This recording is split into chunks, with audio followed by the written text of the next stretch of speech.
podcast. It's been quite a while since you've last allowed us to enter your ears. Well, we're back now. No Sinan Schwarting with me tonight. Instead, I am joined for the first time by a good friend of mine, somebody who helps us out with Besiktas International as well, straight from the Netherlands, Yusuf Pakalaje. Yusuf, thank you very much for joining me on the show. Your podcast debut, is it not? Yeah, it is. Thank you, Kaan. I've been wanting to join for a while now, honestly, but just couldn't find the time or the opportunity, But thank you for having me. I'm grateful to be on the show. Well, it's a pleasure to have you on. I've been trying to get you to grace everyone's grace the airwaves with your presence. But it took a while to sort that all out. But it only took a deadly virus to completely destabilize the entire world to finally get you to sit down and have a chat with me. Yeah, well, it has helped. I can't lie about that. Honestly speaking, way more time, way more time to be at home also. So that has helped. But not just that, of course. It's, you have multiple guests on the show, and sometimes it's just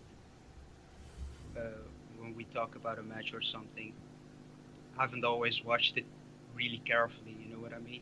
Mm-hmm. Then you ask me, hey, you want to be on the show this weekend? And I can, it's just not. Yeah. You like to be over prepared, I think. Well, not over prepared necessarily, but just.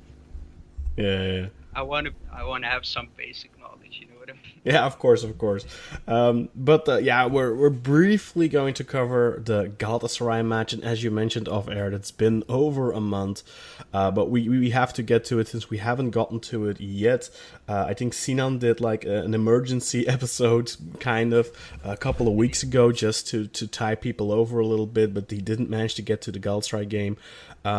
Yeah, coronavirus, it's impacted the entire world, also the world of Turkish football. The match had to be played behind closed doors. After the match, Fatih Terim was found positive of the coronavirus like 2 weeks later or something like that.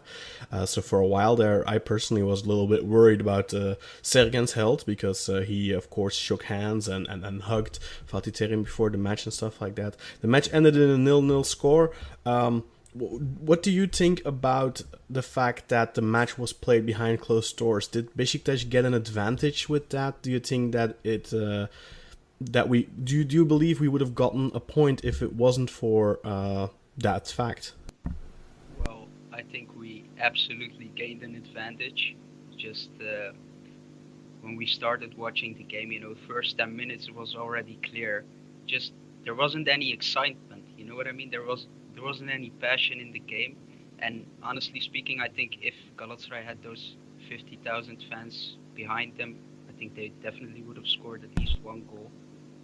So, to me, no fans being present at the game has definitely helped us gain a point. Yeah. And how important do you see that point being? Because, for example, in Belgium now they decided to just stop the season and not resume later. Of course, the Turkish Football Federation have announced that they are aiming to try and recommence the league mid-May. But I don't know, doctors here in Belgium are really not thinking that the European seasons are going to be finished. So Belgium is the first country, I think, that decided to cancel the season, basically to stop the season prematurely. UEFA still want to go ahead. They still want to have all the leagues finished by August. But how realistic do you see that? Do you think that Turkey will recommence this season, or do you think it's just a write-off? Honestly speaking, it's not really predictable, you know what I mean? If you ask me, in my personal opinion, I think it's not possible to finish the season because, honestly speaking, I think this virus is going to be amongst us until the end of this year, not just the end of this season, the end of this calendar year. So I don't think the season should be played or can be played, but we don't know what the federation is gonna decide. If they will decide that the games are gonna be played without any fans, for example, that's definitely an option. But if you ask me, no, this season should definitely not be played anymore. Just we should cancel the season and not crown anyone champions, not relegate any teams, which is kind of. Yeah, that's what they're doing in Belgium too.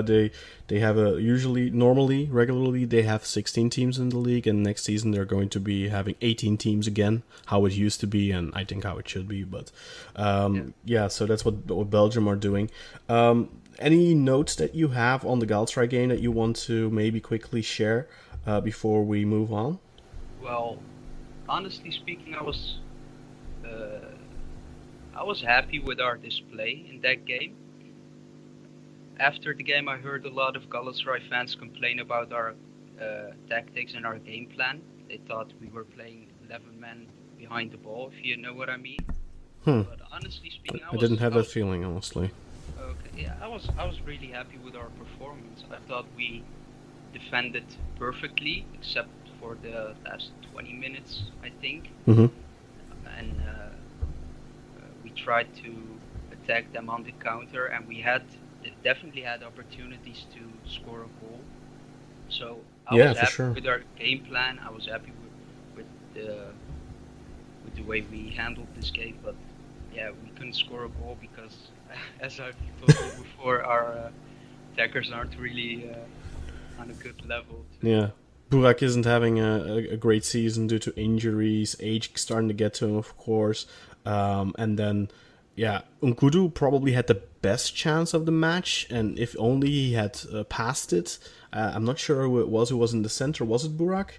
But basically, it would have been... Yeah, it would have been a tap-in pretty much. So I don't know about playing 11 men behind the ball. Actually, I thought we didn't. I think the thing was that we didn't overcommit going forward, but I definitely don't think we were playing 11 men behind the ball at all. That's not my personal opinion. You have to realize that it's just Galatasaray fans after the game are salty. But I thought we were pretty decent. It's just that we don't have a lot of scoring ability in front. We have Burak, but he isn't having a good season. We lacked the quality up front. Laic was on the bench, of course. Boateng started, but Boateng, he's showed some nice things. Of course, he scored a couple of really good goals. But how has he impressed you? Do you think he's a player that we should retain for next season? It depends, honestly. In the Galatasaray game, he was sort of invisible, if you ask me. Besides that game, he has been pretty good, especially against Trabzon. He was really good, if you ask me, and against Galatasaray, I think it was. He got that goal. Yeah. So, he scored in 2 of the 3 home games, I want to say. But I'm not certain on that. I was really, before we signed him, I was really skeptical if you ask me. He has been pretty decent. It's just I don't know how our budget is going to be. So if we can keep him, because people are saying we have to lower our wages. Yeah. In that sense. Yeah, that's going to be the big thing, and I'm very curious about what the case is in that, because we already were in that situation before this whole corona crisis, basically, and how is that going to change now? How much more are we going to be in financial jeopardy? I mean, here in Belgium and not just in Belgium, but like in Spain, Barcelona, Juventus in Italy, they're all cutting back. Players are having to take massive pay cuts. That is not being talked about much in Turkey at all, from what I'm seeing. Besiktas were already talking about that beforehand, that players would have to be taking pay cuts. But we haven't really heard that much about it. Yesterday there was a report from Orta Çizgi saying that Necip Uysal had accepted lowering his wage. I think that if he didn't, that would be a very bad decision on his part. I think that would be fin de la carrière, I think. But yeah, that's just generally the situation right now. Of course, Boateng at the moment is on a low wage, just earning 350,000 for half a season.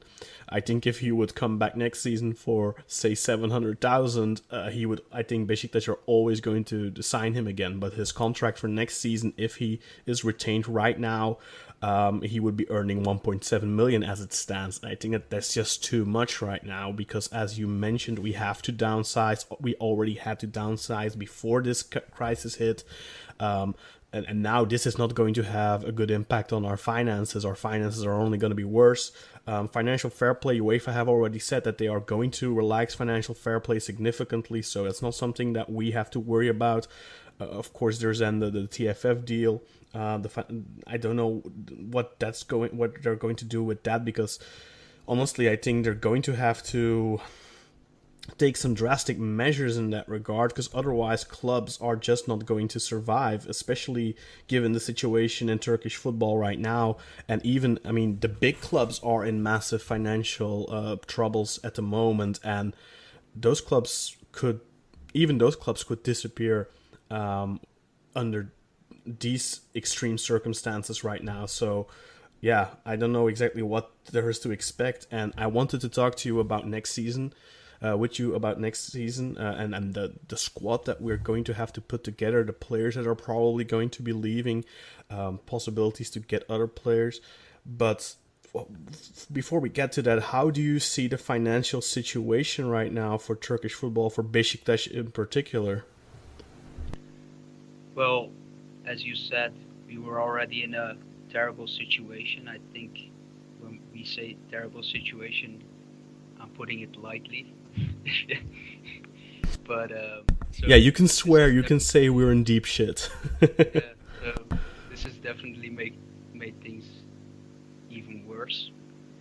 And I don't know what we're going to do, honestly speaking. Like, before this situation, we were already going to struggle. We were already going to have to downsize. And now, I don't know, honestly, because we've already, our wage budget's already way too high. If I look at our squad, there's multiple players earning way too much. So they would definitely have to take a pay cut. But now with the Corona crisis, I don't know how we're going to survive, honestly.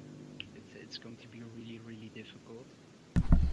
Yeah, it's a bit doom and gloomy right now, but that's just the reality, the harsh reality right now. And I think, I don't know. I think the government maybe has to step in, but the problem is that the Turkish economy isn't doing very well to begin with.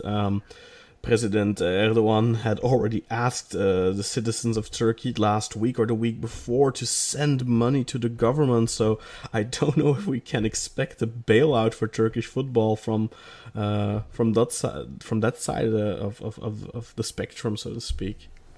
Yeah, I don't think that's going to be realistic. So, people always say, yeah, we have to send away these players and play the players from the academy, from the youth academy. I think it's honestly time to start doing that. I don't know if that's going to save us. I don't think that's yeah. The problem is, definitely time. I'm very curious how FIFA and how UEFA are going to handle all of this, because right now, like I said, those clubs across Europe are having players downsizing the contracts, and I don't know how they're legally doing that. I'm very curious as to find out how they're doing it, because it sounds, when you're reading these reports, it all sounds pretty forceful. It doesn't sound like those players have much choice in the matter, but I think they have to agree. I don't think it's possible for the clubs to one-sided do that, unless, of course, maybe there's like a decree from FIFA from, look, this is a very weird circumstance where exceptional circumstances where clubs are going to have to do this to survive. I hope there's going to be some sort of communication on that regard. I think that normally I'm against clubs withholding wages for players. I don't like it when Besiktas have done in the past, or when Turkish clubs in general do it. Like, they're not paying players because they're not. You know how like when in some clubs, when a player isn't performing, they just stop paying them. You know, it does not even because they're in a bad financial situation, but just, oh, that guy didn't live up to the expectations, so we're just going to stop paying him and we're going to prioritize paying other players. And that's stuff I really don't approve of. But now, currently, with this situation that's going on at the moment, I think that clubs are going to have to start doing stuff like that. Like, yeah, I don't know, maybe only pay 20 or 30% of the players' wages. And I don't think you can hold those clubs to those owed wages at a later date either, because they're never going to make that money that they lost these months back. That's gone. There's no potential, I think, to make that revenue back. I think, like you, I highly doubt that the season is going to get started again. If you would have asked me like 2-3 weeks ago, I would have always said, "Oh no, this will start again." But prospects aren't looking great. I don't think, like you, I think that it's going to last for at least until the end of the calendar year. Obviously, we had a peak now, or heading into a peak, depending on where you are in the world, and that's going to go down. But there may be new peaks, and we'll have to wait and see, of course, how that goes. So it's very weird then to go over into the next subject I wanted to talk to you about, which is how does the squad shape up for next season? And that's a very weird topic because there's so many unknown factors right now, and it's such a weird topic to be talking about, really, with everything being so uncertain as they are. But right now on social media, of course, a lot of Besiktas fans, a lot of football fans in general, are on social media, maybe even more so than before this whole thing, because now people have just so much time on their hands. And yeah, people are looking for stuff to talk about. And one of the things that is being talked about is, of course, Anderson Talisca continuing to basically how should I put it? Stir the fire, stir the pot, trying to get noticed by Besiktas. He's clearly sending out signals that he wants to come back. I don't think that is not even up for debate. It looks like he is really trying to use the fan base, I think, to put pressure on the club to bring him back. He clearly wants to leave China. Right now he's in Brazil and he can't actually return to China because of a travel ban. And the Chinese season is supposed to start in the next couple of weeks, I think. What do you think in that regard? Do you think that, first of all, is it okay for Talisca to be doing that kind of stuff right now, knowing the situation the club is in, which he undoubtedly at least has some knowledge of? And do you think that Besiktas fans can dream of Anderson Talisca return if certain, if certain players are sold, certain players leave the club? How do the conditions need to be, you think, for Anderson Talisca to potentially come back? Well, let me say this first. You know how I think about Talisca. I don't love a player fast, if you know what I mean, quickly, but he's an exception. I think he's my most loved player. Yeah, you constantly bombard our group chat with pictures of Talisca and then something like "Comeback King" or something. He's without a doubt my favorite player ever for the club. Okay. But well, that's due to your age. Yeah, of course. Yeah, I haven't witnessed Serkan playing. Exceptions, but not really active. If you know what I mean. So yeah, it's my age, but honestly, how much I want it to happen, even though, it's just, I don't think it's going to happen. I think, you know how Turkish fans are on social media. They're going to like everything, and they're going to have a lot of interactions if you mention something Turkish, Yeah. So I'm not necessarily saying he's using the fan base for likes, if you know what I mean, but it's definitely an option. And but do you think it's for likes, or do you think it's genuinely because he wants to move away from China and he sees Besiktas as an exit strategy? I don't doubt that he loves the club. he had the best moments of his career at our club, but I don't know. I think he's keen on moving back, but it's just not going to happen on our part. You know what I Mm-hmm. mean? Mm-hmm. Because, like we said, we already have to lower our wage budget. Yeah. So, of course, we could send away, for example, Lens and Ozan, and 4 million would be freed up in the Yeah. wage budget. You know what I mean? But Yeah. still, that 4 million we already had to Yeah. make. You know what I mean? Make that sacrifice. So Yeah. it's. I But don't know. It's we realistic. we of course have a long list of players that could potentially be on the way out. Caner Erkin has an expiring contract. Gökhan Gönül has an expiring contract. Although Gökhan is probably going to be extending for a reduced wage. Obviously, he's 35. And I think Sercan Dikme, who seems to have decent ties to the current board because he has been on point with some reports this season, with quite a lot of reports this season. And if you would have asked me, like, let's say a year ago, when Orman was still in charge, about the reliability of Sercan Dikme, I would have said, oh no, not very. But now he seems to have some sources within this board that feed him reliable news. And he did say a couple of months ago, I want to say 2 months ago maybe, that Gökhan had agreed in principle to a reduced wage of, I think, around 700,000 euros or something like that. I think under those circumstances, that's a reduction. Oh no, 900, I think it might have been. But regardless, that's almost like a million less than he's making right now. He's on 1.65 million at the moment, so 650,000 euros. And then Janner is on 1.7 or 1.75. Janner's contract is ending. I think Janner.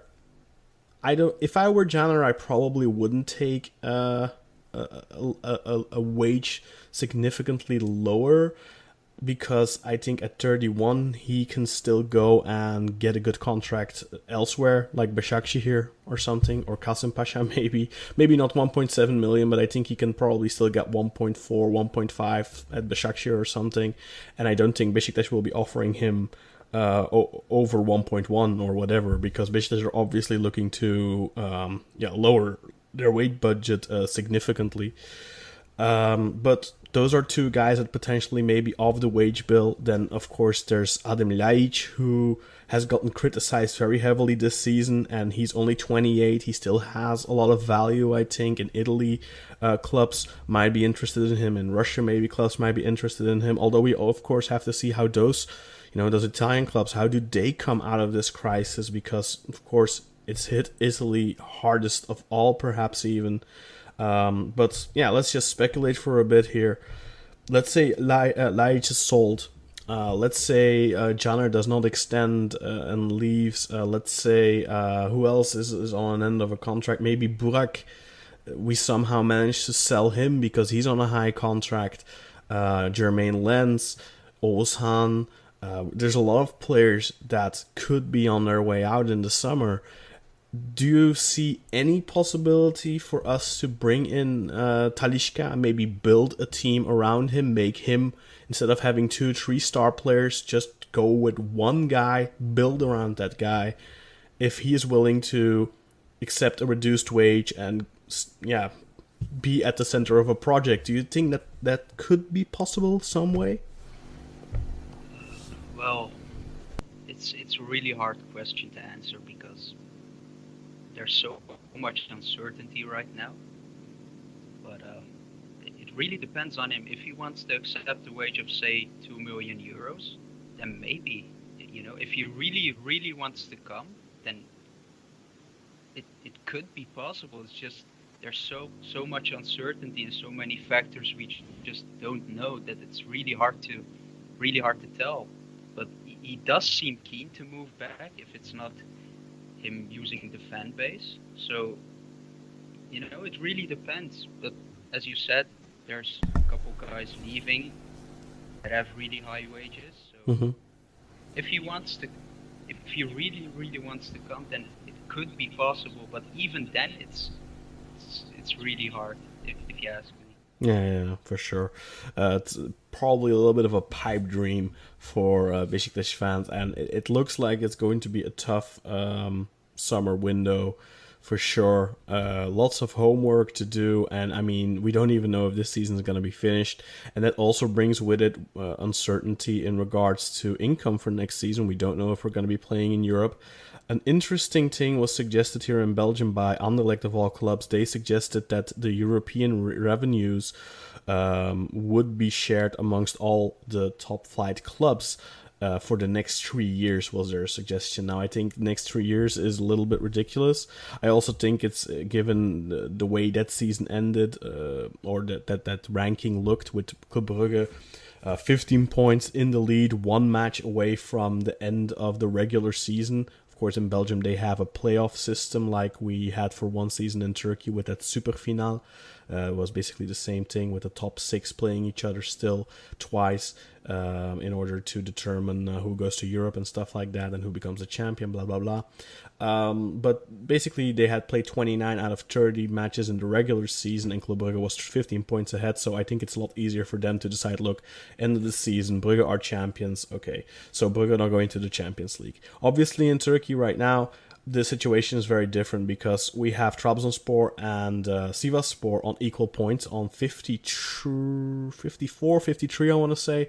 And then we have Sivasspor on 50 and Galatasaray on like 52 or something. So I think Galatasaray are 3 points behind, right? The leaders?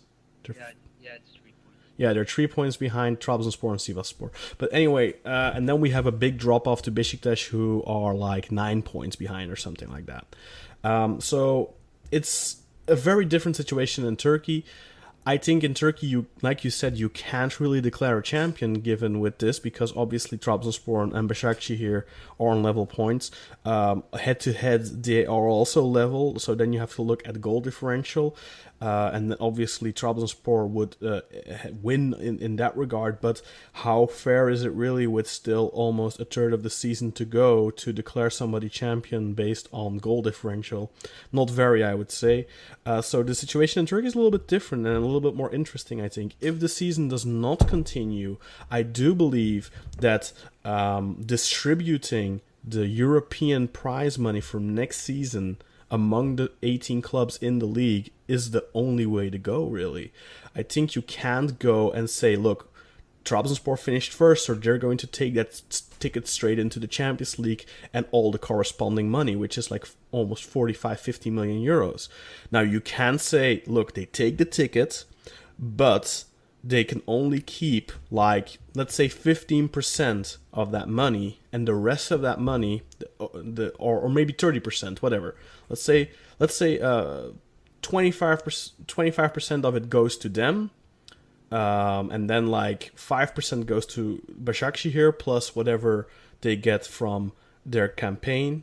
And then the remaining, I don't know, 60-70% gets distributed amongst the other clubs in the league or something, depending, the percentage depending on their position in the league as it was ended. I think that would be a more fair system, and also something that is going to be needed, because any money that's going to be coming in is going to be more than welcome. What do you think of something like that, where the European money gets distributed amongst the entire league? Well, let me say this first. I don't think this season should have a champion. So in that sense, it's like you said, Trabzonspor, they are first right now, but you wouldn't know if they would actually finish first, because the situation is so tight, in Turkey. But if they could have that Champions League ticket, that's not a problem to me, because you will have to distribute those European tickets in some way, so they could have the Champions League ticket, but the prize money, definitely, I agree, they should share that over all the teams. I've heard similar things in Holland, they want to give Ajax the Champions League ticket and then distribute the prize money over all 18 clubs. Mm-hmm. And I think that's a really good idea, but like you said, in Belgium, three seasons, 3 years. That's ridiculous. Yeah, that was I would Anderlecht. definitely not do that. No, I wouldn't agree to that either. If I was any club, I wouldn't agree to that. No, but I think definitely for this season, because it is highly doubtful. Look, if we finish the season, okay, good, then we don't have to deal with all this. But still, then though, we do still kind of have to deal with it, I think, because of the damage suffered right now, because of all the clubs having their season stopped, all their revenues stopped. They still have to pay their players right now. I don't know what the situation is with sponsorships right now, but I know that in other countries, a lot of sponsors are trying to get out of their deals, because obviously those companies also are taking a massive hit and they're looking to survive. And nobody benefits from anyone going bankrupt. If your main sponsor goes bankrupt, yeah, then you don't get your money anyway. So yeah, it's a very tough situation, which we will have to continue to monitor. Is there anything else you would like to talk about before before we sign off? Well, you wanted to talk about how the squad should shape next season. So Yeah, let's take a you let's, started with the number 10, and then the right and left back, but he didn't actually start from the back. yeah, let's talk about that Is exactly. also Thank you. The the goalkeeper goalkeeper is position, also huh?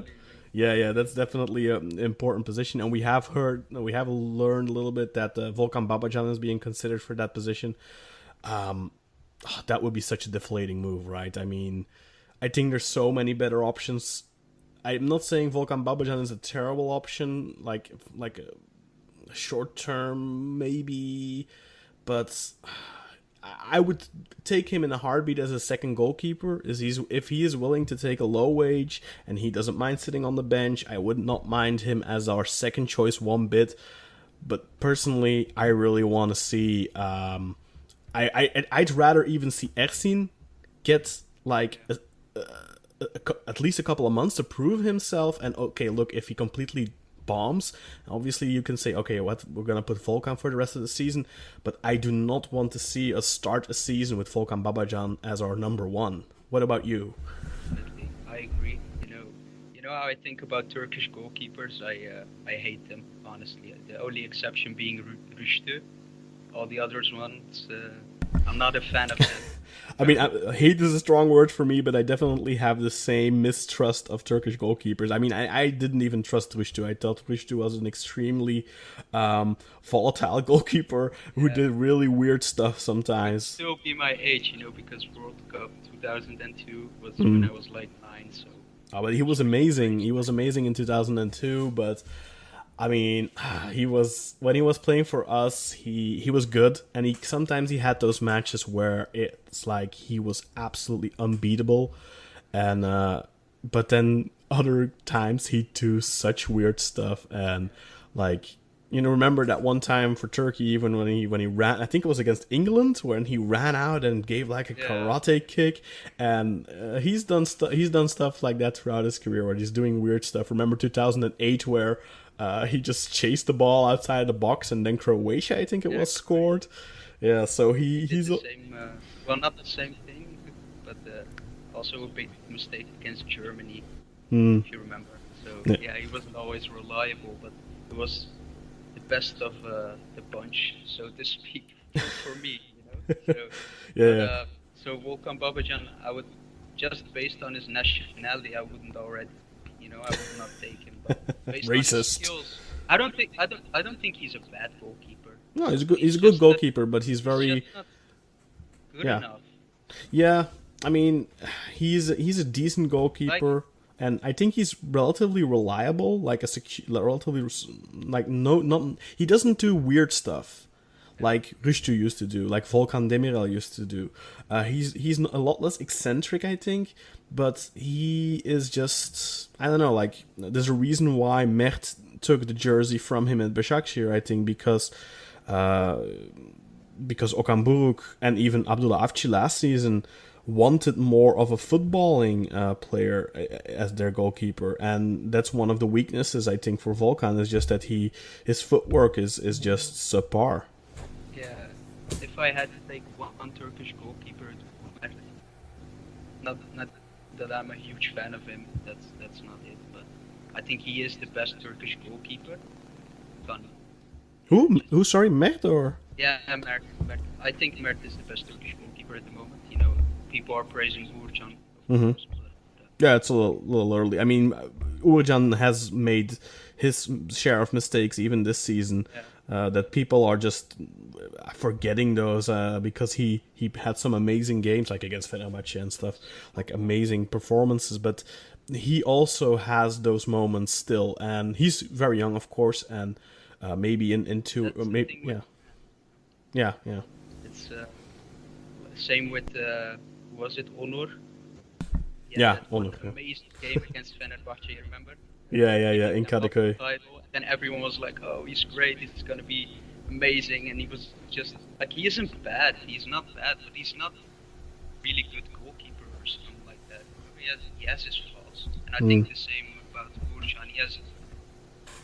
He's had a couple of really good big games, which people remember, but the mistakes he made in the smaller ones, they don't remember.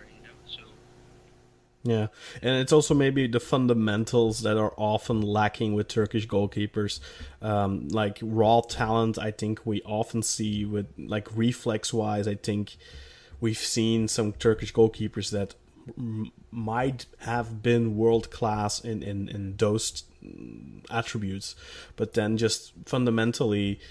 I think that was one of the issues with Cenk Gönen too back in the day. yeah, I Like, was gonna mention him. yeah, he had some really great raw talent, but you could see that until he was like 16, he played as a striker, and you could see that in his fundamentals, his handling, his just brain farts, and yeah, I think that's something that returns as a recurring issue with Turkish keepers.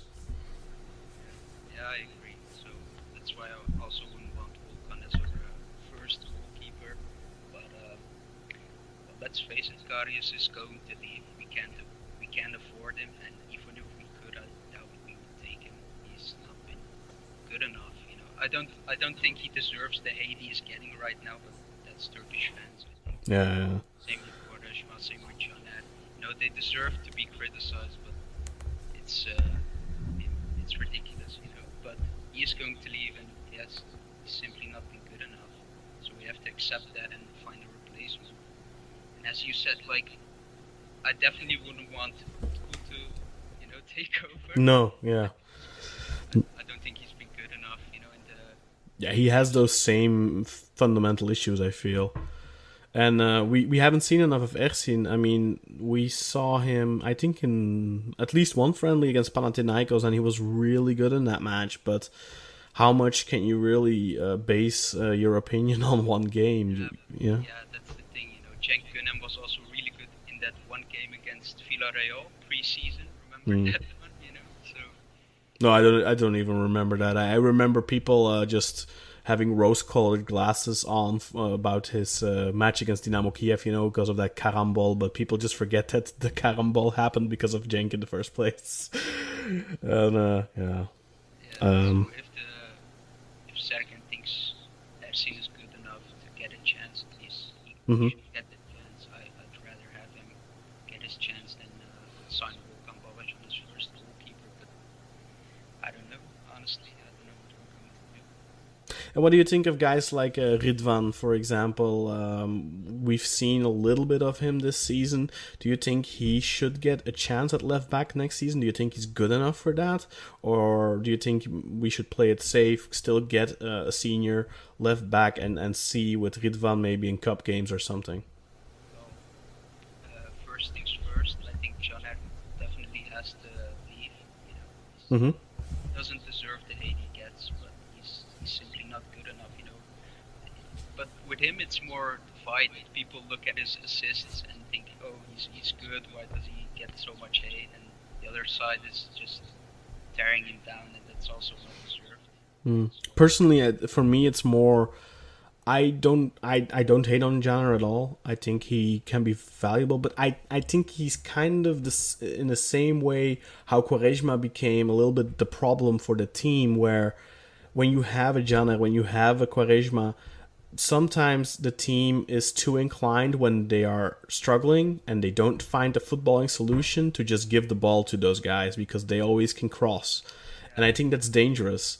And yeah, I think we need a more footballing minded left back, just somebody who looks for combination rather than dropping the ball in the box. there's of course one other left back we have. Yeah, but he'll be Yeah. he's getting sent back to France, unfortunately. What did you think of Rebocho? Well, honestly, I think he started great. You know, I think he was really good in his first couple of games. He had, in the Europa League, he was pretty good, if you ask me. And against Galatasaray, that one home game, Mm-hmm. he was pretty good in that one too. But after, I think that game against Galatasaray, he just dropped off. And I don't know if it was him or Abdullah Avcı's team or whatever. But yeah, he definitely declined after the Galatasaray game. So again, I don't think he deserves the amount of criticism he got. Yeah. I mean, look, he's on 450K a year. That's not a lot. That's just peanuts. But the main issue with him is, of course, his transfer fee, which is was never confirmed, but it's believed to be quite high, like close to 3 million or something. That's just something that Besiktas probably can't afford. Most certainly, probably not. Almost certainly not. They stopped playing him because of the Yeah, because of the clause. Yeah. Yeah. So then at right back, of course, Gökhan Gönül. What do you think? Should we keep him for at least another season?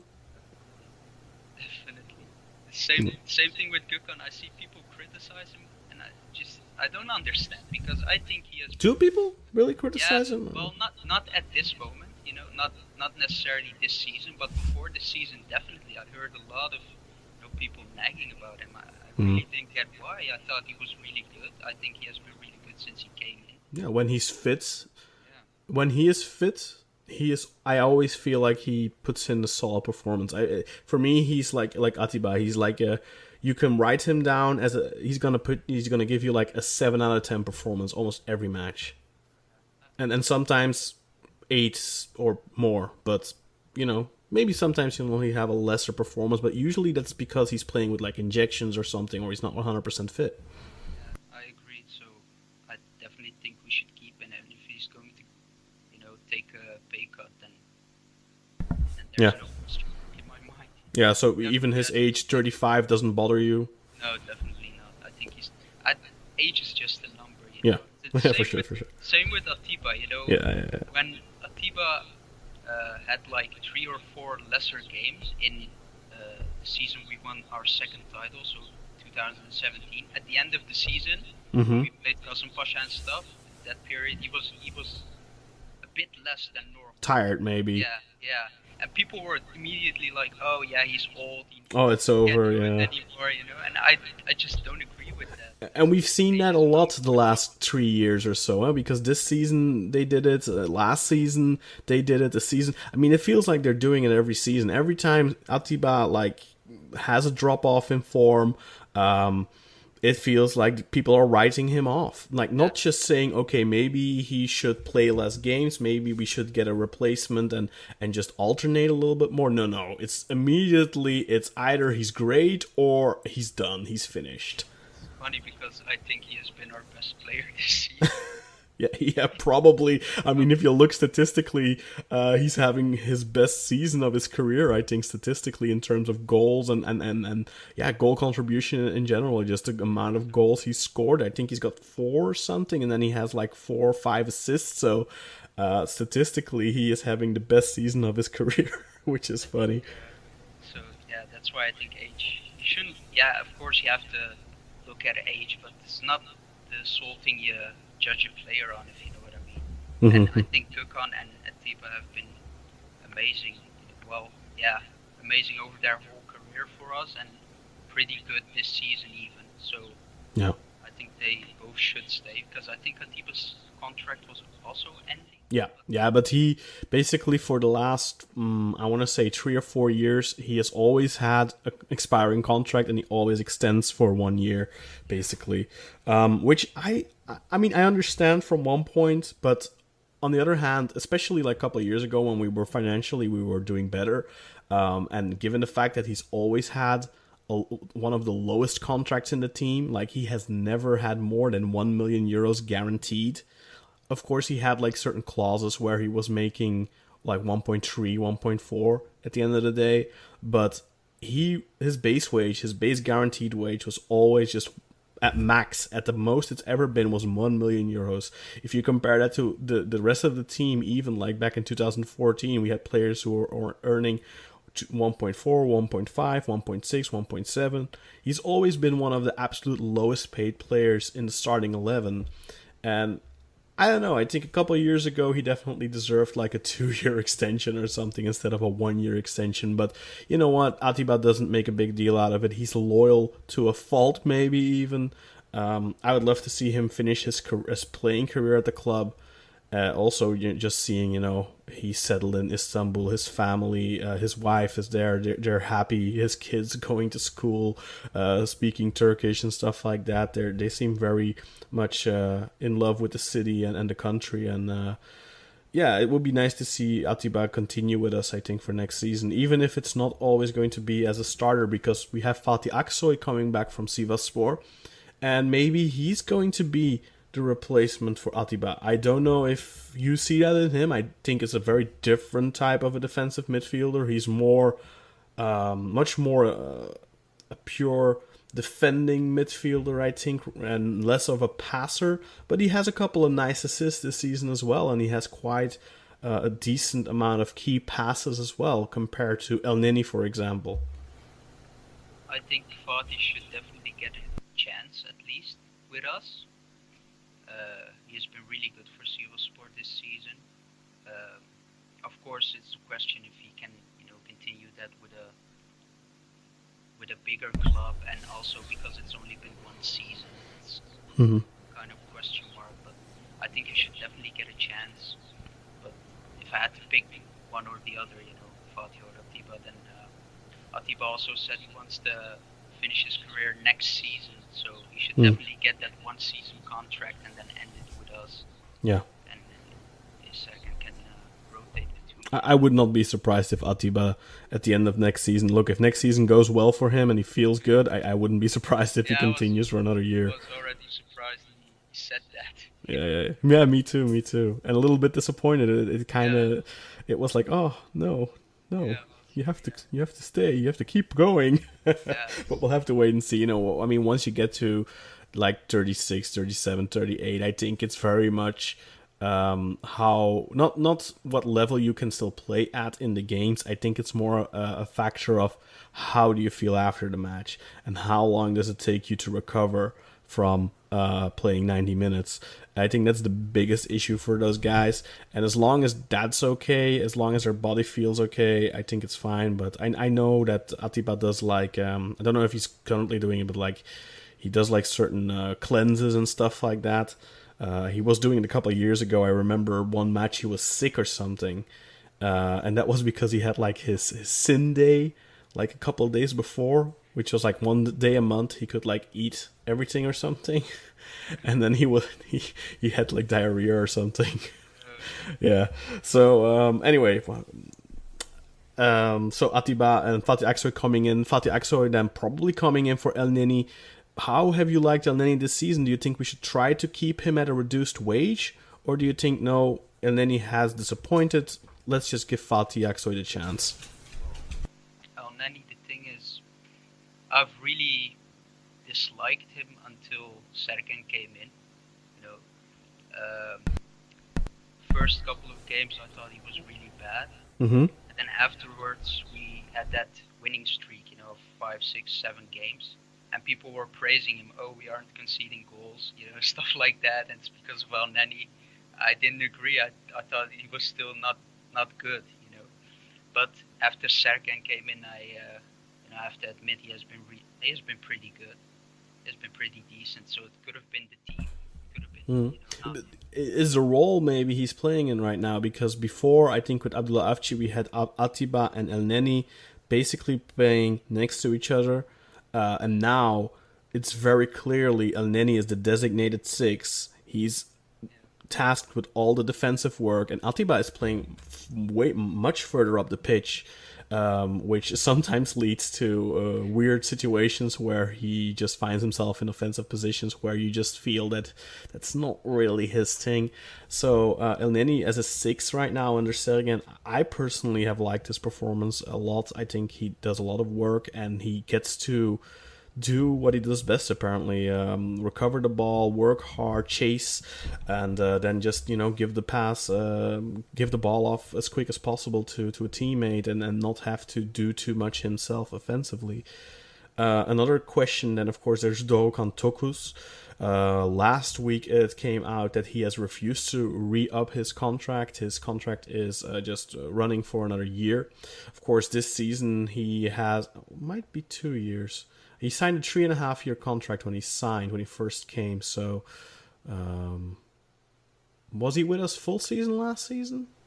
No. I think he was. But yeah, I think he was, and people were complaining about Channel not playing him. Yeah, I think he was from the start of the season. Then it might have been a 3-year deal. So I could check it quickly on tff.org. In fact, I'll do that right now. But so basically, he has refused to re-up his contract because he insists that he was promised a pay increase, and they've been negotiating since the summer. Obviously, there was the board change not so long ago, so that probably hampered things as well. But it feels extremely tone deaf of Doğukan and of his agent to insist on a pay raise right now. I know that he's on a low wage. I understand where he's coming from, that he wants more money. I think he's probably entitled. Well, he probably earned a little bit of a pay bump, but I know you share this opinion. I personally don't think Doğukan Tokus is as great as people make him out to be. I think he's a decent player, a decent footballer. I really liked him at right back. I have liked him in midfield for the Turkish national team. Last season under Şenol, he had a couple of good games at midfield, but overall, I feel like he's lacking something to really carry the midfield as a defensive midfielder. I don't think he has what it takes to play as a central midfielder, as a passeur. I don't feel like he can play as a 10. So I don't really know. Doğukan for me is not necessarily a complete footballer that I don't know. And I would never give him a huge contract. I don't think he deserves to earn what he thinks he's worth right now. I don't think he deserves anywhere close to 2 million euros, which is the rumored number that he's been asking for, which is absolutely ridiculous, I think. What is your feeling on this guy, Doğukan Tokus, Besiktas? What should they do? Should they continue to try to negotiate with him? Maybe reason with him. Look, we're asking everyone to cut wages. We'll give you a small bump. I think he's only making like 400k. Maybe we could give him like 700-800. But 1 million plus seems at this point unrealistic, right? Let me first talk about his contract situation, and then afterwards about what I think of him as a player. It's 2021, by the way, so he has 1 more year left. Yeah, he has 1 year remaining on his contract. The thing is, he has posted on Instagram, I think, that he's never talked about money with the club, and he isn't doing right now because the situation the world is in and the club is in. So I don't know if the rumors are true. If he wants 2 million or not. He says it's not. So yeah, but there was definitely a hissy fit where he removed all the Besiktas stuff from his social media and stuff. And his agent, I think, made a statement. So he can say that now, probably because of the backlash he got from the fans. But I don't believe it. I don't buy it. I just wanted to put out this information, so. That's great. That's great because I missed it. So that's fantastic that you did that. There's also people saying, it's not him, it's his agent, but that's just dumb if you ask me. He is the one, saying, telling his agent what to do. So that's just. Yeah, of course. I don't agree with that. So it's either he wants money or not, and he's saying that's not the case, or at least that's not now the case. So I don't know. I definitely think he wants a pay rise because, let's face it, he earns one. He earns Yeah, one. yeah, But of course. definitely 2 million. That's ridiculous. And I have to tie this to his ability. I've always said he's not a special player. You know Mm-hmm. what I mean? Yeah, but He's he's a he's useful player. he's he's he's not bad. He's decent, but you know, um, like I said, with, for example, Karius, people are saying he's useless and stuff like that. And with Dorukan last season, it was the opposite. People were hyping him up to be the next, Ozzy. Emre, Ozzy, Of whatever whatever, you yeah. want to call it. And he's just. I don't think he's on that level at Nah, all, no and I way. don't think he's going to be on that level. And I hope he proves me wrong, of course. Yeah, yeah, of But course, yeah. I don't think he's a special player. He's more of a utility player. Yeah, but utility players are extremely useful. A guy that can play like him, he can play in multiple positions, can bail you out at right back and put in a solid performance. Those players are valuable, but they aren't star players. They don't deserve. They shouldn't be earning top wages. So Yeah. I don't mind if he stays, but it's also what offers are we getting for him? Like last season when he was performing well, people were talking about 5 million, 10 million. Honestly, Yeah, seven, I think. Yeah, if we got 5 million for him, I would sell him without blinking my eyes. yeah, But 6, 7 million. now I would do the same thing. Yeah, 5 million is maybe a little bit low in today's markets, but yeah, 6, 7 million for sure. Definitely sell, sell, sell. I don't know now with his injuries. Yeah. So Yeah, that's the problem. He's not going to be playing anymore probably this season. That leaves us with 1 year left to sell him, and in January he'll be able to sign on a Bosman anywhere. So this summer, who's going to want to take that gamble? Probably nobody. He is, I fear, unless we can convince him to re-up. I think that's gonna be a loss for us. I think we're gonna either have to sell him at an extremely reduced price, and I don't even know if anyone's going to be willing to pay anything for a player that's an unknown. Maybe somebody will come in if he plays. Let's say he plays second, starts him the first half of the season. Maybe somebody comes in January and offers us like 2 million or something. But we're never going to be able to get the full price for him anymore. Also, I just don't think he will be re-upping. I know a little bit about him. I know that the way he left Eskişehirspor and stuff like that. Like, this is not a player that loves Besiktas. This is not a player that, look, he's a Fenerbahce fan to begin with. So, yeah, I don't know. I don't have a good eye in this. We'll have to wait and see. I hope he re-signs for an acceptable wage. And he does deserve a little bit of a bump in his pay, but he also needs to be realistic and just realize that, look, you're not going to be getting a big, juicy contract. And I don't think he's going to get that anywhere right now. At least not in Turkey. Best case scenario for both of us, so the club and him, is him signing for a decent wage and then starting for us again and performing. So afterwards we can sell him for a decent transfer fee. I think that's best case scenario for both of us, but I don't know what he wants to do. Yeah. Yeah, let's talk about then. Of course, we already spoiled a little bit about the 10th position, Laic. What do you think in general about him? Do you think the criticism on him is exaggerated? Some of it is obviously earned, like any criticism. Usually, some of it is earned. What do you think we should be looking to do with him? He still has a 2-year contract, I think. Should we be looking to sell him in the summer? And yeah, just that basically. He does have a 2-year contract remaining. It depends. What transfer fee can we get for him? I don't think he's bad. Definitely not. I don't think he's great like some people do. But I don't know. I think he's an extremely talented footballer. Personally, he's definitely really talented. I've rated him when he was playing at Roma. I think he suffers a lot from the fact that the team just isn't. The team isn't. Now under Sergen, the football has been a lot better, But I think, just a little bit of lack of quality around him. We also saw it last season. He didn't start really performing up until the moment that Burak came, because then he finally had someone to link up with. And Burak this season has been underperforming, has been underwhelming. And statistically, Laic is still having a good season. Yeah, I agree. I was also going to mention Burak, having a bad season. Last season, same thing. First half of the season, he was kind of disappointing. He wasn't bad, but he wasn't. People were making him out to be the messiah, so to speak, and he wasn't that. But after Burak came in, he was amazing. Same with Burak, of course. Mm-hmm. And now with Burak underperforming, yeah, it depends. Can we get a striker, from a decent level, or is Burak going to be going back on his old level?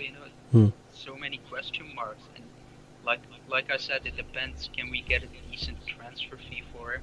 Because honestly, I would swap him for Talisca in a heartbeat.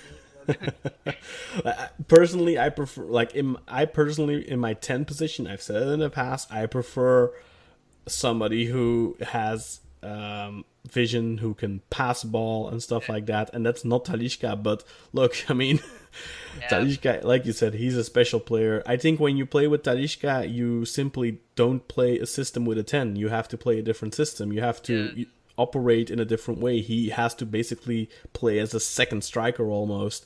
So then you just have to not play with a 10 anymore, so you don't need one. But then obviously we need that creativity to come from somewhere else. Yeah, that's the thing. It's also, if you look at our current team, it's not just Laic, we don't have a really creative winger. We have Nkudu, who is... Yeah, he's not creative. He's just a runner, and he creates chaos, but he doesn't have moments of brilliance. He has a good cross once in a while, but he's not. That's also the thing. He doesn't really have someone around him to link up with. You know what I mean? For example, sure. The Galatasaray game, people were destroying him, on social media, and I thought he was maybe our best player in that game. Doesn't mean he was good. It's just Laic or Nkudu? Nkudu, definitely. They were destroying him obviously because he had that one opportunity where just that. It's moments. People always pick out moments to pick on a player, but I think Nkudu was really good against Galatasaray. Apart from, really good. I think he caused them a lot of problems. I'll put it that way. He's the only player in our current squad that can cause problems. Yeah. And he does it for everyone. I mean, he is a handful. Even if he is invisible in a match, the only reason he's invisible is because he's pulling two guys away. Yeah. And I don't remember exactly which game it was. A couple of games before the Galatasaray match, obviously, but I don't remember exactly what match it was. But I remember that he was he didn't do anything useful offensively in that game, in terms of getting in positions, crossing the ball, whatever. But he, just by his sheer presence, was taking away so much attention from the other players.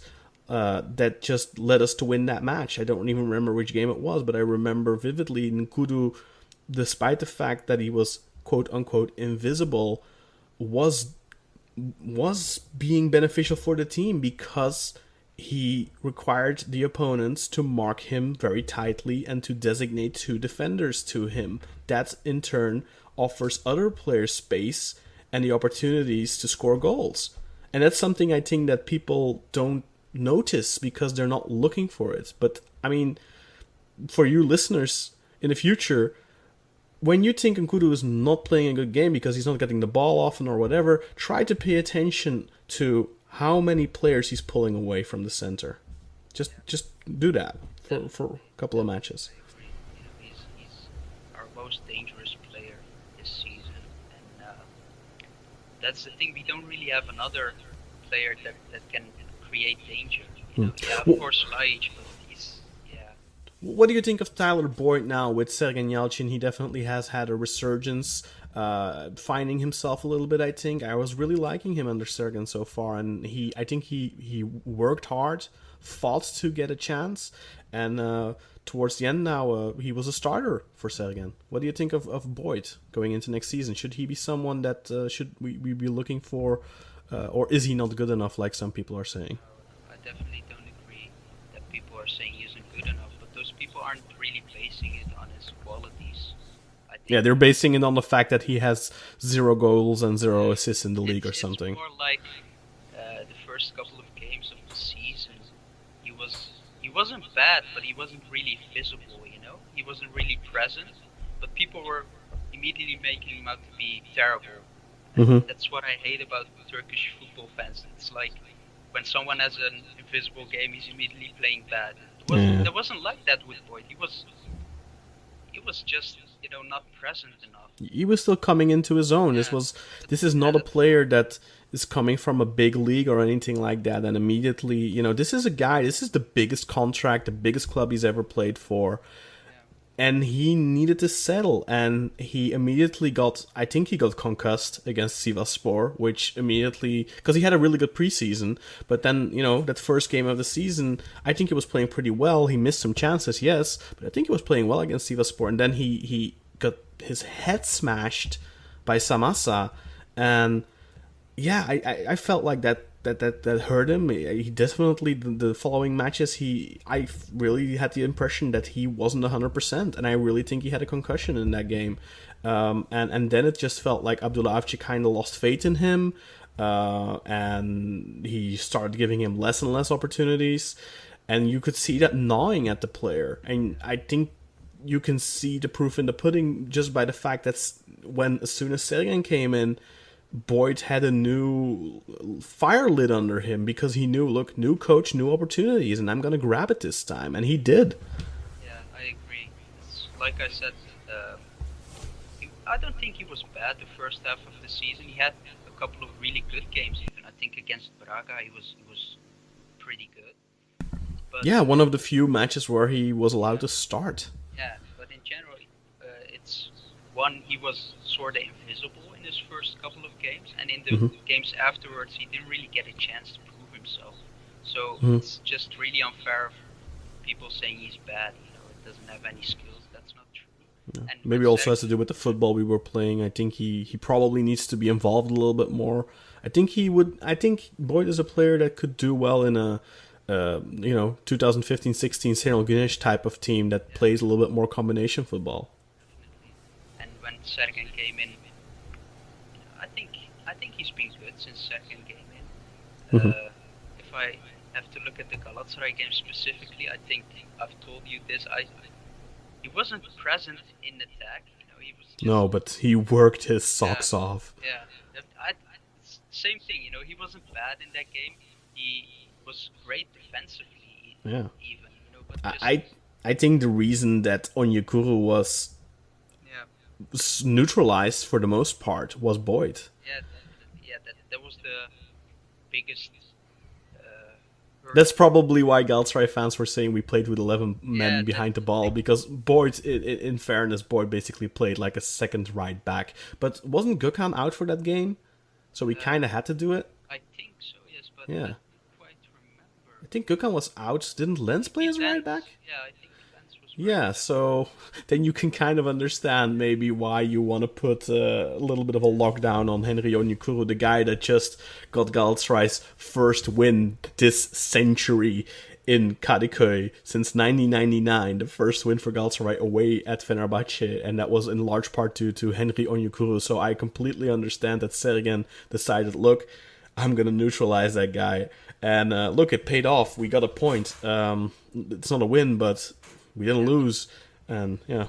But that's the thing, I think I said this before the game, the biggest problem we will have with them is Onyekuru. When he slips behind the defense, it's 50-50, he scores or he doesn't, but he's definitely going at the goalkeeper. Yeah, for sure. Catch up with him. Yeah. That's not going to happen. And the thing with Galatasaray fans is I think they just wanted to see us play with a high line defensively. Of course, and then you will slip behind the defense and they will have 20 chances with just Onyekuru going at the goalkeeper. Yeah. And Sergen handled that perfectly. I think Onyekuru was invisible, he had that one chance, but Yeah, it one wasn't or two there moments, I wasn't think. really wasn't really a ball behind the defense or something like that. There was still Hmm. a lot of defenders in front of him, but he got a little bit space. Yeah. So So comparing that, like for example, like with Abdullah Avci, in the beginning, I definitely had the feeling like that I was seeing a game plan in the first weeks, but then as the results weren't coming, I felt like any he reverted to the tactics Senel Gunesh used, and I just felt like any plan was gone. And with Sergan, every match, especially here, like for against Galatasaray, you can see what he is thinking and what he is trying to achieve. And with Abdullah Avci, I just struggled to do that yeah, after that bad start. yeah, I understand. The thing is, I haven't really watched those games. I have watched a couple of those first games, but not entirely and not all of them because I was in Turkey at that time. It was I was at a wedding when we were playing Rizespor, and the first 45 minutes I was watching it yeah, on my iPad at the wedding, and I was watching it, and I was in awe. I loved how we were playing. I loved the gegenpressing. We were recovering the ball within 5 seconds, and most of the time 2-3 seconds or something. It was insane. And then we conceded, and the match finished 1-1 because we couldn't score. We couldn't convert that possession and that amazing pressure football we were playing into goals, and we conceded on a counter 1-0 at halftime behind, and we still got the equalizer in the second half, but we just couldn't bring the same intensity in the second half. And I really liked what Abdullah Avci was trying to do there, but as soon as those results just yeah, they were just not coming, and you could just see, look, he was getting desperate. And even when then we were on that winning streak, I just felt like it was yeah, he wasn't getting into it again. It was over. I already felt like even when we were winning those matches, yes, we were winning, but the whole reason we got Avci was to implement a system, and it was just like he gave up on it. He completely gave up on it. And the thing with Sergen now is he is not necessarily a system coach, but he is somebody that at his previous clubs was known for developing good game plans for individual opponents. He always made good plans and always made it difficult for the big teams. And I think that Abdullah Avci did that too, but Abdullah Avci always did the same thing.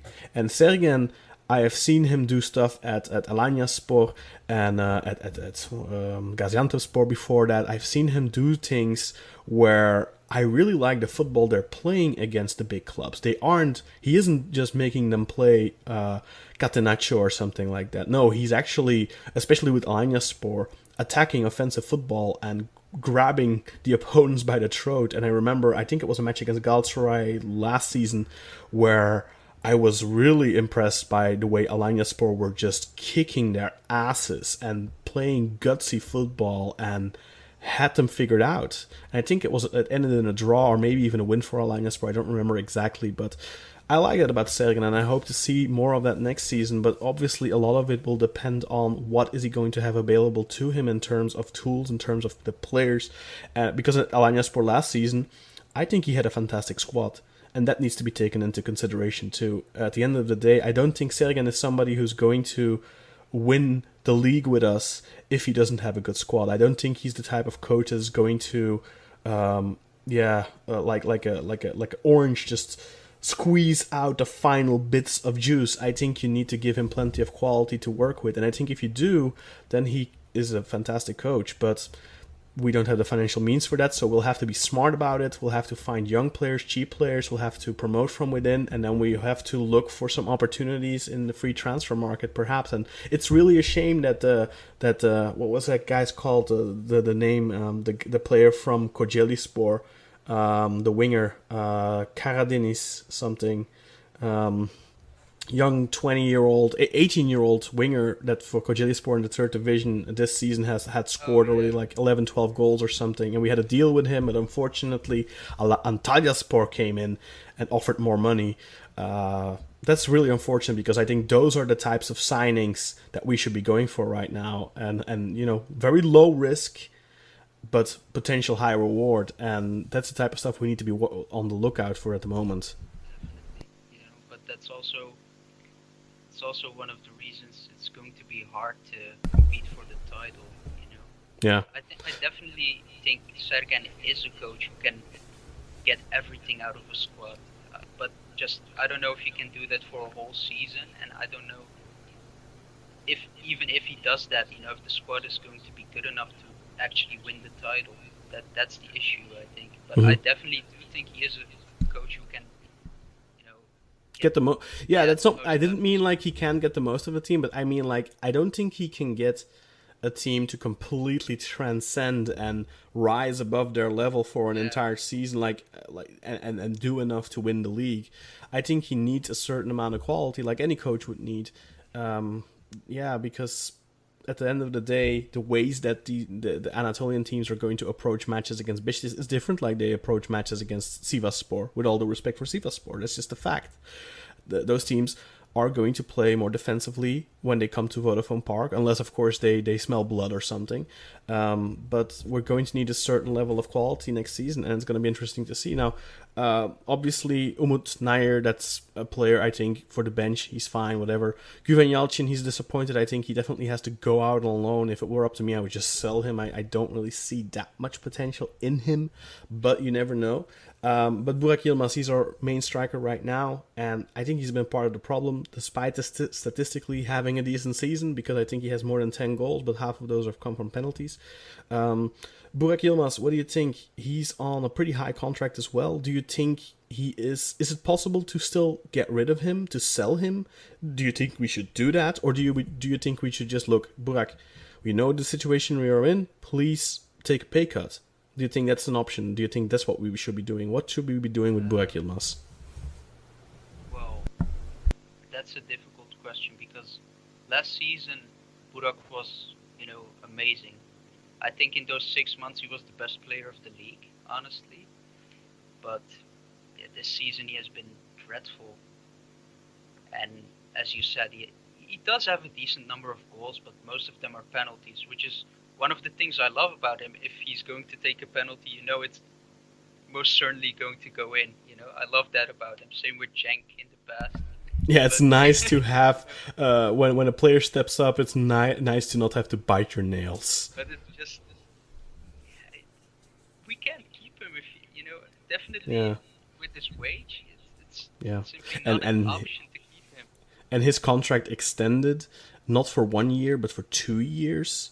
Apparently, that was a clause in his contract where if the board changed his optional 1 year extension changed into a 2 year extension automatically. So we aren't just stuck with him for 1 more year, we're stuck with him for 2 more years. So his contract will run until 2022, and he is going to be making roughly 2.5 million euros a year in that.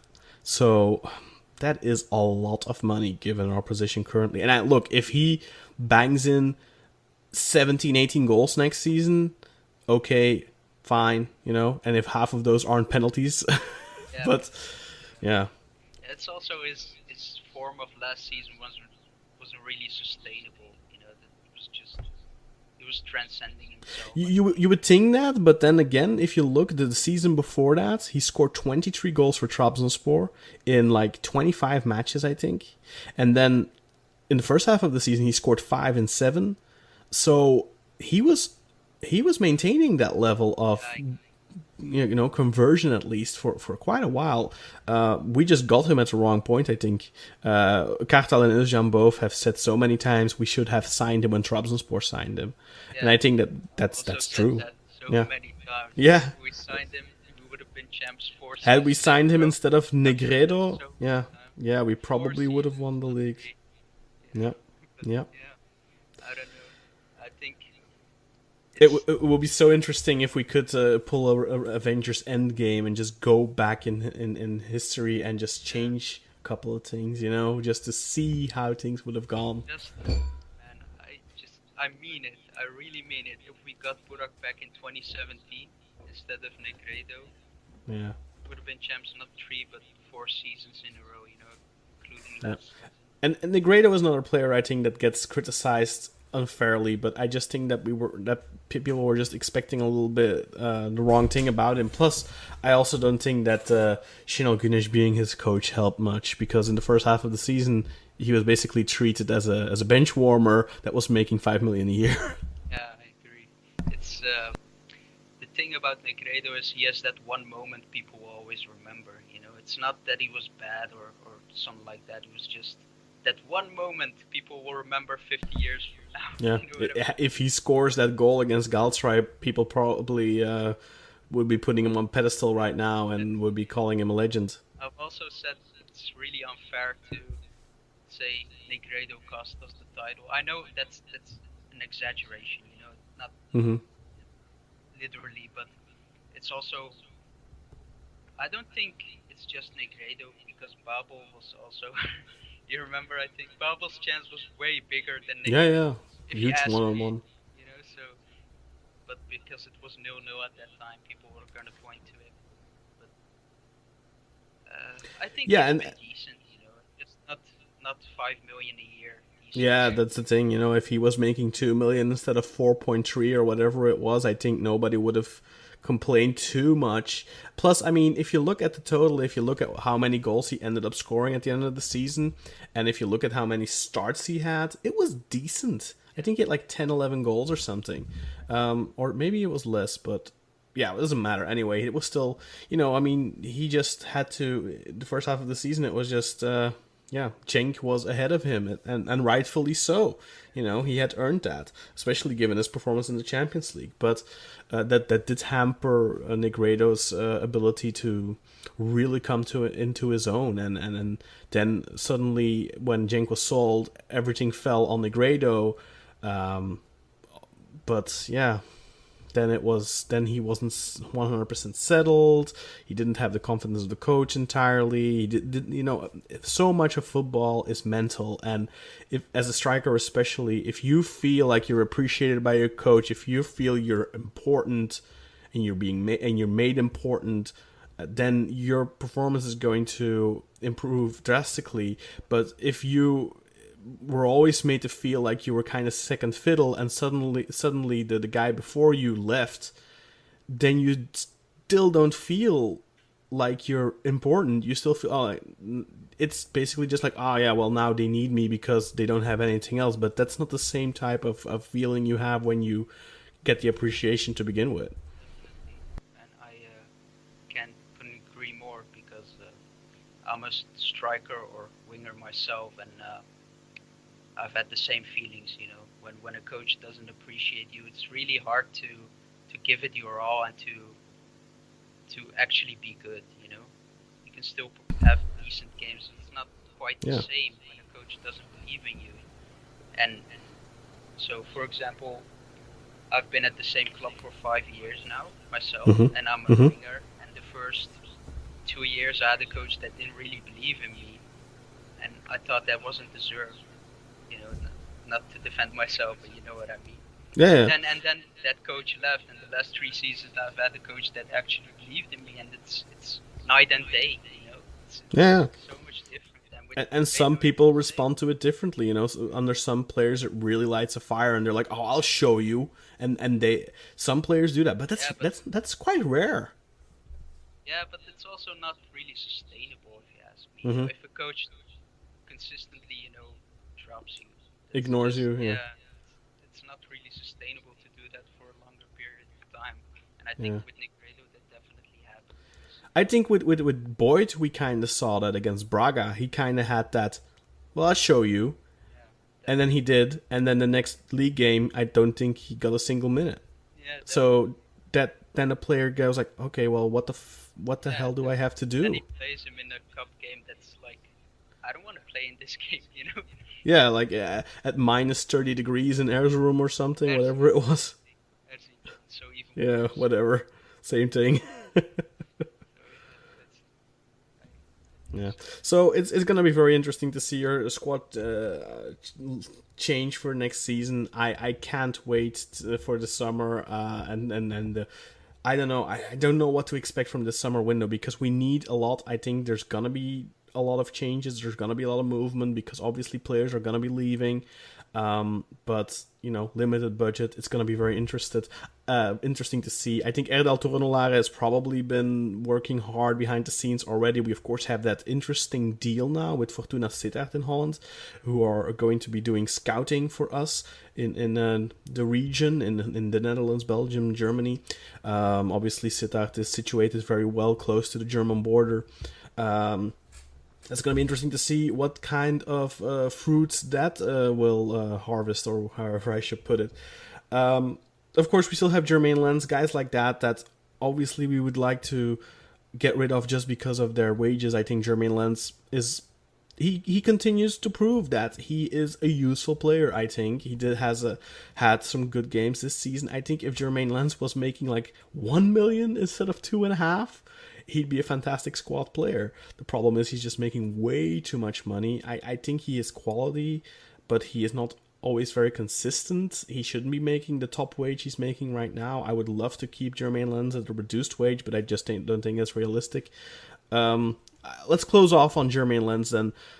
Do you think that he's going to be making his return to the Netherlands in the summer? Do you think it's sustainable for him to still stay at Besiktas? Well, first things first. We have been having a pretty bad season, especially the first half. But even in that first half, I think Lens was pretty decent. I think he's been one of our better players in the first half of the season, which says a lot if you ask me. But if he's going to, I don't know if he's going to return because he has a contract for another 2 years, I think. Yeah, 2022. Yeah. So I don't know, and he has a pretty high wage, so I don't know if he wants to take a pay cut. I don't think any club in Holland can actually afford him except Ajax. Ajax, yeah. Maybe PSV, but no, PSV, not right now. They have serious financial issues too, so they can't pay that even. But do you think that Lens? I mean, Lens has said it in multiple times. When you hear him in an interview, I always feel like he's very sober about the reality of the situation. He knows what situation the club is in. He acknowledges it. He also acknowledges the fact, look, I haven't done enough. I haven't played well enough. I don't know, like Lens, from one side, Lens definitely is a player that in his career has opted the money choice. I mean, he went to Dynamo Kiev for a reason. But on the other hand, I really get the sense that he's a decent human being, and I could definitely see him leave early. Maybe with a little bit of a severance package, like a couple 100,000, maybe just a fuck off fee, basically. Yeah. We'll have to wait and see, but I don't know. On one end, I would love to keep him, but on the other end, I just think that given his wages, he has to be cut. And that's, again, why I think it's interesting if FIFA is going to do anything, maybe make it possible one time only for clubs to cut players without having to pay compensation fees. I think that would be a good thing, and it would be really hard on players.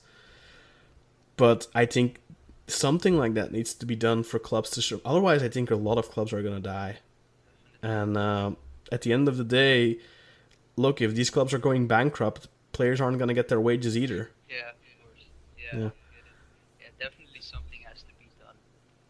Yeah. Maybe there should be like a minimum fee, like let's say 150,000 or something, or like 10% of their remaining owed contract wages or something like that. In Holland, we have a rule right now. The government is going to give you 90% of your losses back. So oh wow, 90? Yeah. Okay. In Belgium, it's 70. I don't know if that applies to football clubs. So I don't know. Oh, the companies, you mean? Yeah. Oh wow, I don't think that's possible. Yeah, it's really hard. Yeah. So, yeah, but I mean, yeah, maybe, yeah. Yeah, it's a very interesting situation. I was talking to Kim about it earlier.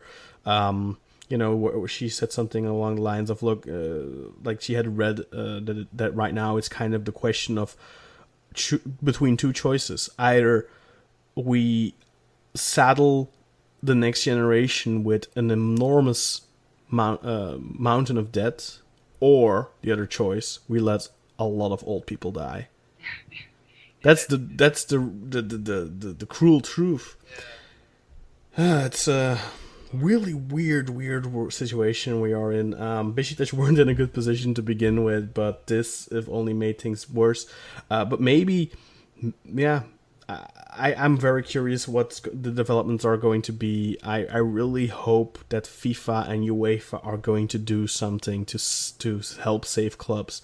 I was talking to not talking. I was in a conversation in a group chat. We're in a group chat in a bunch of foreign journalists, and one of the people in there is Emanuel Roșu, who's a Romanian journalist, and he mentioned that as it currently stands, it looks like half of the Romanian clubs are just going to die off, and yeah, something needs to be done. It can be. I cannot see local governments bailing clubs out left and right. That's just not doable. They have other priorities, and rightfully so. But on the other end of the spectrum, can you let institutions like Fenerbahce, Galatasaray, Besiktas die? You can't, right? They have too much of a cultural and value in the society. They're too big, too important, I think. But yeah, we'll have to wait and see. It's gonna be a strange reason. One more player we have, of course, of value is Domagoj Vida. He's on the highest contract, highest paid player in the club, €3 million a year. He will be 31 this year. Do you think we'll have to sell him? Him and Laic, I think, are the two guys who have most value, probably. Depends what we can get for him. Because, after the World Cup, people were saying 30 million. 30 yeah, million. yeah. It's not gonna happen. But, plus all these clubs are in similar positions right now. They're all without income right now. Plus they're gonna know, look, Besiktas need money, so they probably will also try to take advantage of that. I think Vida is good. He's pretty, maybe the best in the league, but not. Yeah, I don't know who. I think he's the best central defender in the league. I don't know who would be classified better, but So, but 3 million. I don't think we can afford that. That's absurd. If you don't play Champions League football. For a striker, but definitely not for a defender. Yeah. Gonna happen. That's not realistic, but yeah, we all know why we paid him that much. Of course, we have to kind of look at that 3 million as, look, we're still kind of paying off his transfer fee that we never had to pay because it was free. It's not abnormal. I think it's normal for him to make that money, especially given that he was a free transfer. If you look at the status he has, and also just he's if you look at European football, it's weird that he plays in Turkey, because I think he's a player that could easily play in the Premier League. Yeah. But Premier League central defenders are usually not that great anyway.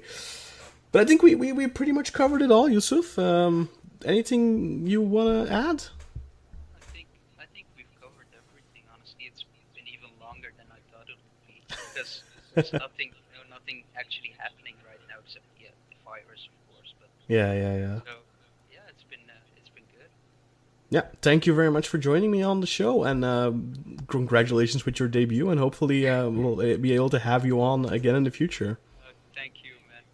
Should have done it sooner. Well, we'll definitely do it again. And for you guys, thank you very much for listening to this edition of the Black Eagles podcast. Sinan will be back soon. I think Sinan and Evran are probably going to be back on a more regular basis. We're going to try and sort Evran out with a proper headset and stuff like that. And then Sinan and Evran will probably be doing most of the match post-match episodes, because obviously schedule conflicting. Getting times lined up with someone in New York when you are 6 hours ahead is not always easy, unfortunately, and both of them are obviously in the New York area, so it's a lot easier. But it doesn't mean that's the last you'll hear of me. I'll definitely still be doing my specials, and I hope to do stuff with Sinan in the future, and with Yusuf, and with Evran, and with Kartal, with Özcan, maybe with anyone we've had on the past. But Yusuf, definitely looking forward to speaking to you again in the future. And look, there's still plenty that's going to happen in the next couple of months. months, maybe we can, if Talisca rumors heat up, maybe we can have you on again, and we can spend an hour dreaming about something that's never going to happen. Yeah, I would like that, man. I would like that. Anyway, guys, if you are still looking for something to listen to during this strange time, this lockdown, head over to the Football Troika podcast and give them a listen. That's a podcast I do with a couple of other folks, Burak Sezgin, who I always refer to as Burak Yilmaz for some reason because I'm getting older, Umut Naderi, Jakub Marofol, and Özer Dinger. There's also a way that you can get more podcasts even than the weekly podcast we already do on there. That's going to patreon.com/fault, where you can become a VIP member for just $3 a month, and then you will get bonus content every month. We put out several extra podcasts. So this is a perfect time to listen to podcasts. Podcasts are easy, fun, and great. So anyway, thank you very much for listening to the Black Eagles podcast. Sorry again that it's been such a long time since our last episode. We will definitely do our best to bring you more frequent episodes in the upcoming weeks. You can always reach out to us at Eagles_podcast on Twitter to give us any feedback on our episodes, give us suggestions for future episodes, topics you'd like us to discuss. Any suggestions are always welcome, feedback as well, and constructive criticism, of course. Anyway, this is me signing off for this episode of Black Eagles Podcast. Please stay healthy and stay at home.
Besiktas International hopes you enjoyed this program.